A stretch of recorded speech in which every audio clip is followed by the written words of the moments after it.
आखिर क्यों किया श्री कृष्ण ने एकलव्य का वध?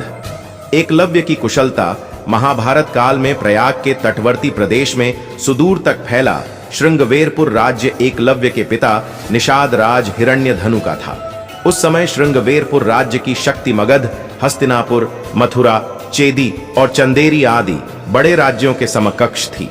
5 वर्ष की आयु से ही एकलव्य की रुचि अस्त्र शस्त्र में थी। युवा होने पर एकलव्य धनुर्विद्या की उच्च शिक्षा प्राप्त करना चाहता था।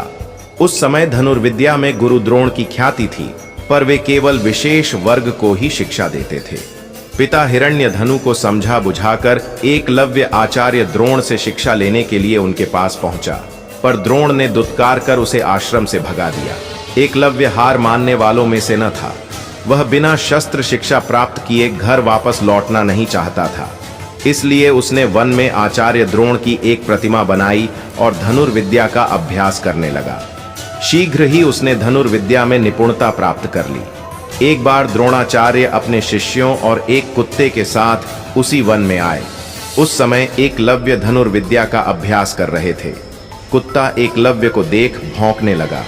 कुत्ते के भौंकने से एकलव्य की साधना में बाधा पड़ रही थी, इसलिए उसने अपने बाणों से कुत्ते का मुंह बंद कर दिया। एकलव्य ने इस कौशल से बाण चलाए थे कि कुत्ते को किसी प्रकार की चोट नहीं लगी। कुत्ता द्रोण के पास भागा। गुरु द्रोण और शिष्य ऐसी श्रेष्ठ धनुर्विद्या देख आश्चर्य में पड़ गए। वे उस महान धनुर्धर की खोज में लग गए। अचानक उन्हें एकलव्य दिखाई दिया। साथ ही अर्जुन को संसार का सर्वश्रेष्ठ धनुर्धर बनाने के वचन की याद भी हो आई। द्रोण ने एकलव्य से पूछा, तुमने यह धनुर्विद्या किससे सीखी? इस पर उसने द्रोण की मिट्टी की बनी प्रतिमा की ओर इशारा किया।